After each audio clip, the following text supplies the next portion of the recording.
Hi friends, welcome to spicy pot. இன்றைக்கி நம்ம cook with கோமாளியில் ரொம்ப வைரலாக போயிட்டுருக்க நாவல் பழ சட்னியை என்னோட மெத்தடில் கொஞ்சம் டிஃப்ரெண்ட்டாக வீட்டில் ட்ரை பண்ணி பார்த்தேன். அவ்வளோ டேஸ்ட்டாக நம்ம இது வரைக்கும் சாப்பிடாத ஒரு சுவையில் இருந்துச்சு. அந்த ரெசிபி நான் உங்கள் கூட ஷேர் பண்ணுறேன், கண்டிப்பாக ட்ரை பண்ணுங்கள். அதுக்கு நான் இன்றைக்கி 1 கப் அளவுக்கு நாவல் பழத்தை எடுத்திருக்கேன். இது ஒரு 200 கிராம் அளவுக்கு வருது. அதை இந்த மாதிரி கட் பண்ணி நடுவில் இருக்கிற விதையை மட்டும் தனியாக எடுத்துடணும். கட் பண்ணுறது ரொம்ப கஷ்டமான வேலையாக இருக்குல்ல. ஒரு 2 to 3 மினிட்ஸ்க்குள்ளே நான் அவ்வளோத்தையும் கட் பண்ணிட்டேன்.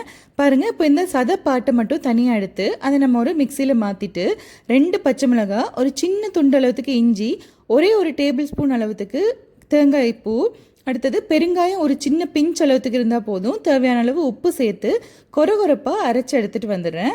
பாருங்கள், ரொம்ப பேஸ்ட்டாக அரைச்சா அவ்வளோவா நல்லா இருக்காது, கொஞ்சம் கொரகொரப்பாக அரைச்சா ரொம்ப நல்லா இருக்குது. அடுத்தது தாளிக்கிறதுக்கு ஒரு கரண்டியில் 1 டீஸ்பூன் அளவுக்கு எண்ணெய் விட்டுட்டு அதில் ஒரு 1/4 டீஸ்பூன் கடுகு, கொஞ்சமாக கருவேப்பிலை சேர்த்து பொரிஞ்சதும் இது இந்த சட்னியில் மேலே கொட்டிட்டு நல்லா கிண்டி விட்டோம்னா சட்னி ரெடி ஆகிடும்.